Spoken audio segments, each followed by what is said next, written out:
ଶ୍ରୀମା ଗଳ୍ପଶ୍ରୀ ପୁସ୍ତକରୁ ଆଜି ଆଉ ଗୋଟିଏ ସୁନ୍ଦର ଗଳ୍ପ ଆମ ସମସ୍ତଙ୍କ ପାଇଁ। ଗଳ୍ପଟିର ନାମ ହେଉଛି ପ୍ରଫୁଲ୍ଲତା। ଏକ ବୃଷ୍ଟି ପ୍ରଧାନ ଦେଶର ଗୋଟିଏ ବିରାଟ ସହର।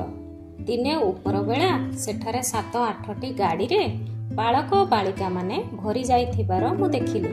ସେମାନଙ୍କୁ ଗ୍ରାମାଞ୍ଚଳର ଖୋଲା ଘାସ ପଡ଼ିଆରେ ଖେଳାବୁଲା କରିବାକୁ ସକାଳ ବେଳା ନିଆଯାଇଥିଲା। କିନ୍ତୁ ଦୁର୍ଯୋଗବଶତଃ ଖରାପ ପାଗ ଯୋଗୁଁ ସେମାନେ ବର୍ଷା ମଧ୍ୟ ଦେଇ ବାଧ୍ୟ ହୋଇ ଖୁବ୍ ଶୀଘ୍ର ଫେରି ଆସିଲେ।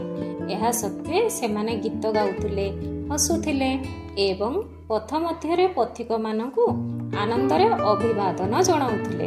ଏହି ଅପ୍ରୀତିକର ବର୍ଷା ପାଗରେ ମଧ୍ୟ ସେମାନେ ପ୍ରଫୁଲ୍ଲତାକୁ ବଜାୟ ରଖିଥିଲେ।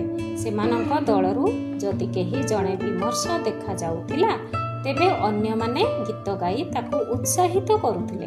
ବାଳକ ବାଳିକାମାନଙ୍କର ଏହି ହାସ୍ୟରୋଳ ଶୁଣି କାର୍ଯ୍ୟତତ୍ପର ପଥିକମାନେ ସତେ ଯେପରି ଅନୁଭବ କରୁଥିଲେ ଯେ ସେହି ମୁହୂର୍ତ୍ତରେ ଆକାଶର ମେଘଚ୍ଛନ୍ନତା କିଞ୍ଚିତ୍ ଦୂର ହୋଇ ଯାଉଥିଲା। ଧନ୍ୟବାଦ।